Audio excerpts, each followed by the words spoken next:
उसने इस दरिंदे के लिए अपनी पूरी दुनिया छोड़ दी थी।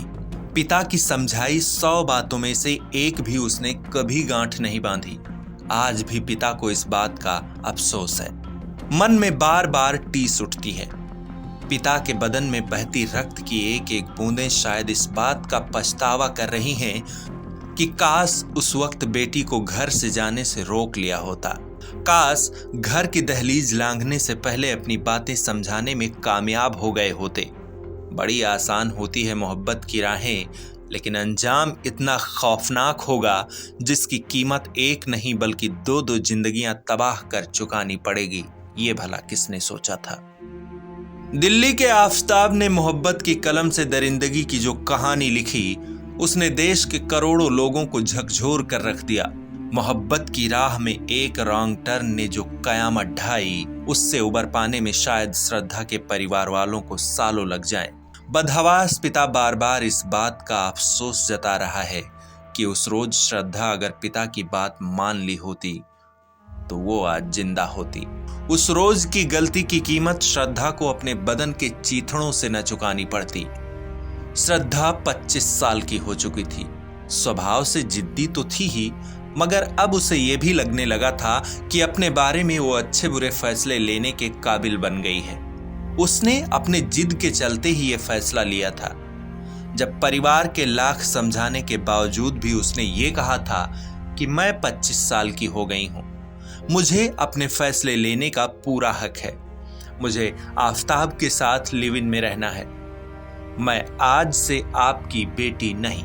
श्रद्धा की इन बातों का उसकी मां पर गहरा असर पड़ा। मां सदमे के चलते बीमार रहने लगी और एक दिन बेटी की याद में तड़पते हुए इस दुनिया को छोड़कर चली गई। बेटी घर छोड़कर गई तो मां दुनिया ही छोड़ गई।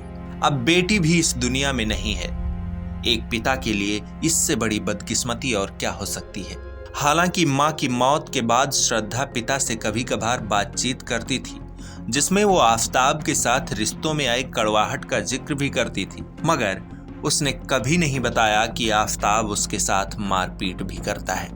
पिता ने उसे वापस घर आने को कहा था, लेकिन आफताब के मनाने पर वो फिर से उसके साथ चली गई, जो अब कभी वापस नहीं आएगी। श्रद्धा को उसकी नासमझी का इतना खतरनाक सिला मिलेगा, ये शायद उसने भी कभी नहीं सोचा होगा। श्रद्धा को ही क्या पता था कि मुंबई छोड़कर दिल्ली जा रही श्रद्धा की मौत राजधानी के माथे पर कलंक की सबसे बड़ी कहानी बन जाएगी। श्रद्धा की मौत के बाद पूरे देश में आक्रोश फैला है। धार्मिक संगठनों से लेकर समाज का हर वर्ग आज के जमाने की लड़कियों को ऐसे जल्लादों से सावधान रहने की गुजारिश कर रहा है। सोशल मीडिया के जरिए लोग अपनी प्रतिक्रियाएं दे रहे हैं। इसे धार्मिक एजेंडे के रूप में भी देखा जा रहा है।